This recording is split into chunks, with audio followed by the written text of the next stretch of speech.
have in that program. That's so impressive, and you guys are the only in New England as well. It was very flattering. We are the only ones in New England, and then the others, there's 2 from New York, 1 from DC, and 1 from Michigan.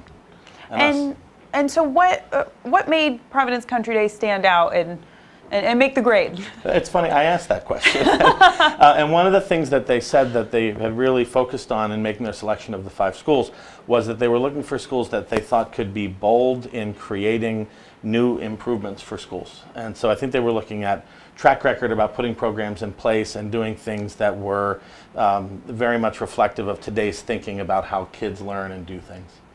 And so tell us a little bit about the program. You said before that you guys are you're figuring out this is a pilot program, so of course got to wait till the school year to really start implementing it. But what's the idea of the program? Well, as you say, it is brand new, so we are still finding out and still learning, and it's a co-creation process, which I'm learning about itself. I think the association very wisely didn't want to sit in the dark somewhere and create a bunch of ideas that they could then say, here you are, schools, we want you to find out about all these things. Instead, they wanted to co-create, develop ideas together with some schools who are actually in the business of practicing education and doing the kinds of things that the association wants to explore. So driving innovation is what it's all about. So I think we're going to be coming up with new ideas about how to do things in schools and think about schools and the way we raise kids and interact with our communities. So each program then is going to be tailor-made to each of these 5 schools. It's not a one-size-fits-all approach. That's my sense, is that it's not one-size-fits-all, but that they're going to be guiding us through some thought process together so that we can build ideas and then work on implementing them so that they can then be shared with other schools. So do you see this process coming out more in like a macro level in the approach of the teachers and how you train, or more on the student level, like changes in programs and new things like that? I think time will tell as we get into the whole program and find out more about what Lab School is all about. But I do think what brought us to their attention is the way that we have dealt with kids and implemented student programs. We have a strategic plan that is based largely in the way we teach and understanding the way kids learn. Inquiry-based learning, the idea that instead of just standing in the front of a classroom and giving kids information, that's not really the best education you can find. What we want to be able to do is spark imagination in kids and make them kind of ignite with curiosity about how they can learn about things. And in the last couple of years, we've been able to put a lot of different pieces together relatively quickly about how kids can do that and how our teachers can lead from the side in some ways and get into project-based learning and real-life experiences and things like this that I think is what caught their eye about this. Great. And so it's going to be a little bit of everything then, like some changes to all levels and just a different approach. I think a different approach and developing new ideas. Great. And I think for the classroom, but also about how schools work and communicate and how we understand our parent community learning as well and approach learning. Yeah. Great. That's awesome. Yeah. And so tell us a little bit about the school as well. You guys, you're 6 through 12. What's going on at Providence Country Day? Sure. What else is happening? Sure. We are in our 95th year. We were founded in 1923. Wow. In East Providence, Rhode Island, and we are, as you said, grades 6 through 12. One of the things I love about this time of year at Providence Country Day is that we have our summer camp happening, and we have more than a 30-acre campus, and about a dozen of those acres are outdoor woodlands. So we see kids in the summertime, romping through the woods and exploring, and then we have one camp that associates art with nature at the same time. It's very interesting to see those things combine in very much the way that Leonardo da Vinci had in mind. And that camp actually grows out of a Nature Lab program that we have during the school year where, I mentioned before about real life experiences. The kids will learn about some of their outdoor science lessons from a book, but then they also have a chance to get out into the woods and into real nature and really study things that are there Right now we have a lot of different birds that are in their first flight, and so you see the campers out looking at that, and that's real learning. It is. And It's a great time of year to explore nature in Rhode Island. Exactly, and we like to explore it all year long. So that's one thing that's really exciting. I think that looking at a couple of the different partnerships that we have, we've developed a partnership with the Rhode Island Fencing Academy, which is really exciting. Interesting. There's a lot of kids who love to fence in Rhode Island, and we're developing a program particularly in our middle school, but it'll grow up through the upper school. That's something that I think people are going to get really excited about as an alternative sport. It is, yeah. It's not a sport you'd think of when you think of your traditional varsity sports, but it's definitely an interesting sport. And it's great to give kids an opportunity to explore different options like that. Okay. And so what other summer programs do you offer? Is it for kids of all ages? Is it primarily for students? Primarily for student age kids. It's for kids who are about 5 to 12 or 13. The art and nature camp, the art and exploration camp that I mentioned is a very significant camp for us.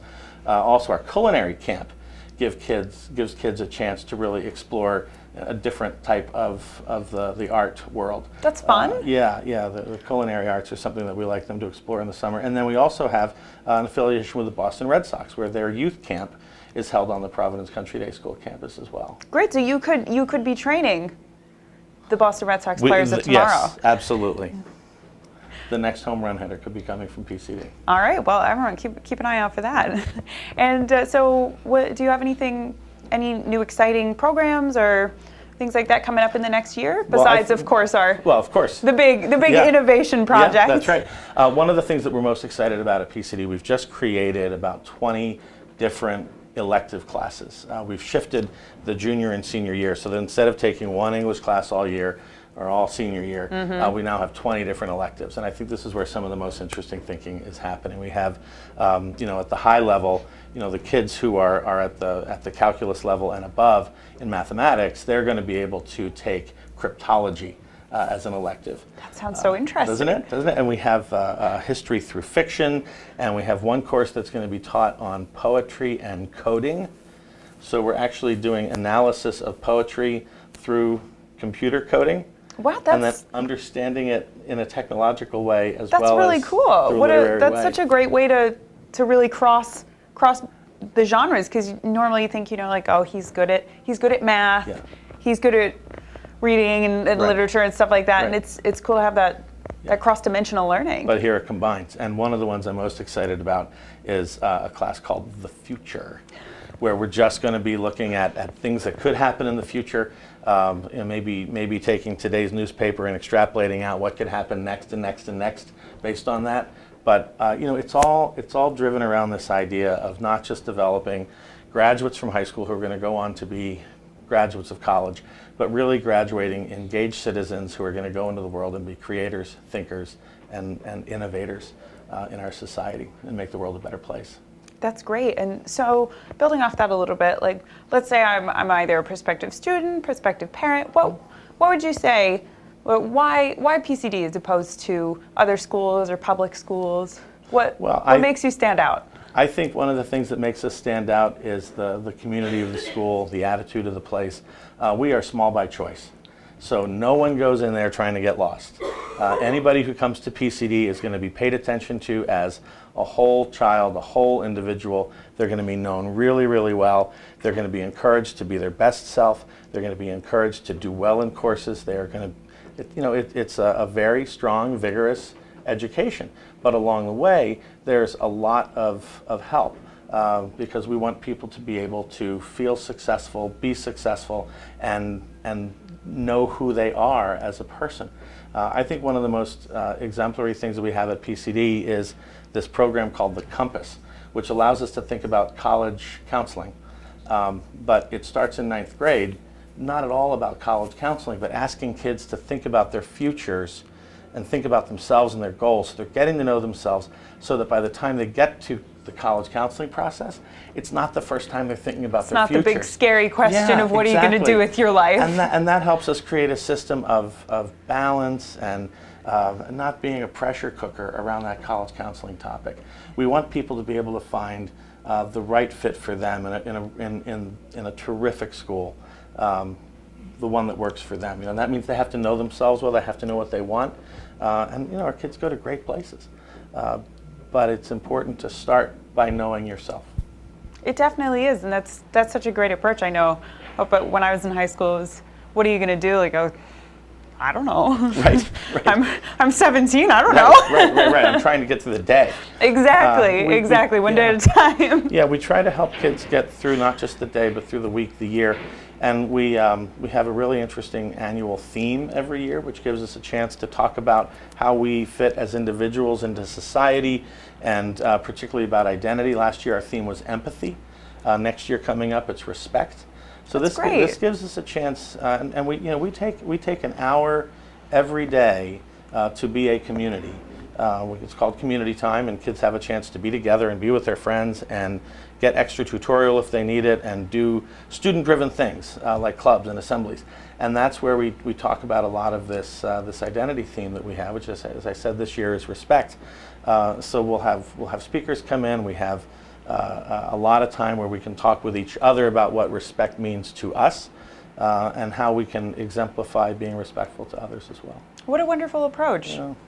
That's really great. Well, thank you so much for joining us. Absolutely. We really appreciate it. We all look forward to finding out with you as what your new program is and how it's going to build into the great scholars of tomorrow. We're excited to be a part of the Lab School project with NAIS, and I think it is going to help us continue doing what we do best, which I think is providing an education that sets kids free instead of locking them in. Well, that sounds absolutely great. Congratulations to you and your school. Thank you so much for joining us. We really appreciate it. Vince Watchorn, head of school at Providence Country Day.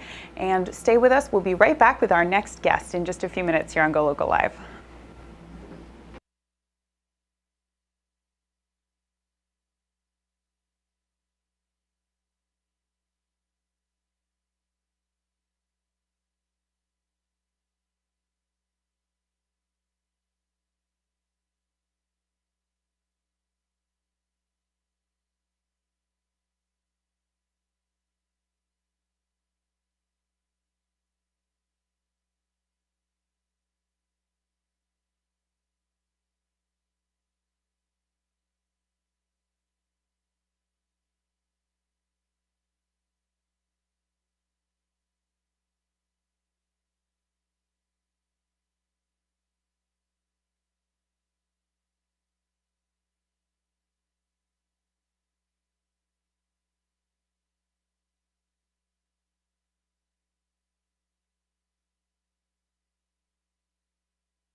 Hey everyone, welcome back to Go Local Live here in the Navigant Credit Union.